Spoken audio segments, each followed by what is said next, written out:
উফ, যেই ঘুমটা এসেছে অমনি এই তোমার ফোন। এই নিয়ে দুবার, রাত 12টাতেও শান্তি নেই। ফোনটা ধরতে পারছো না, কি করব? ধরতেই কেটে গেল। ঘুমিয়ে পড়ো, ডিস্টার্ব করো না আর। 3 নম্বর বারে আবার ক্রিরিং ক্রিরিং। আবার কি হলো?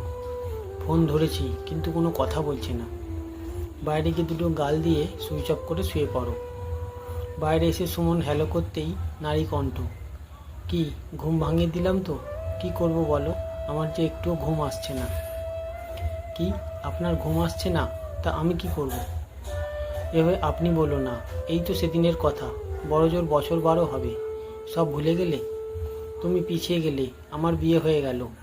রোজ রাতে তোমার ফোন বেজে উঠতো, কত নিষেধ করেছি, কথা শোনোনি। যাও, অনেক রাত হলো, শুয়ে পড়ো গিয়ে।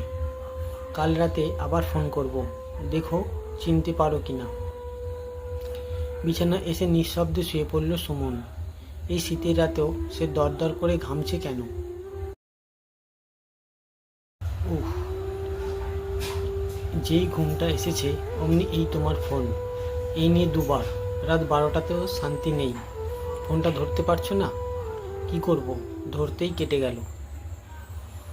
ঘুমিয়ে পড়ো, ডিস্টার্ব করো না আর। 3 নম্বর বারে আবার ক্রিরিং ক্রিরিং। আবার কি হলো? ফোন ধরেছি কিন্তু কোনো কথা বলছে না। বাইরে গিয়ে দুটো গাল দিয়ে সুইচ অফ করে শুয়ে পড়ো। বাইরে এসে সুমন হ্যালো করতেই নারী কণ্ঠ। কি, ঘুম ভাঙিয়ে দিলাম তো? কি করব বলো, আমার যে একটুও ঘুম আসছে না। কি, আপনার ঘুম আসছে না? তা আমি কি করব? এভাবে আপনি বলো না, এই তো সেদিনের কথা। বড় জোর বছর 12 হবে, সব ভুলে গেলে?